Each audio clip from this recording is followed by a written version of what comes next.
So saya ada seekor kucing, tak ada orang tanya pun, saya nak bagi tahu. Nama dia Latih. Hari ni kita nak mandikan Latih. Sebab apa? Buat korang tengok ni. Tak tahu dia main kat mana, tak tahu dia main apa, tapi yang tahunya dia kotor. Kita nak pakai shampoo anti kutu. Sebab dia tak sponsor, saya tak nak tunjuk je nama apa.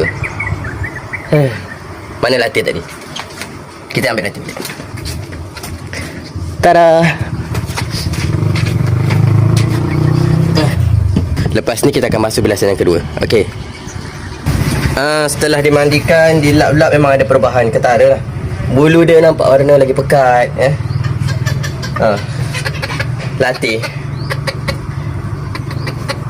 Bunyi pula air dah. Bahaya juga mandi-mandi ni. Kita jumpa episode lain.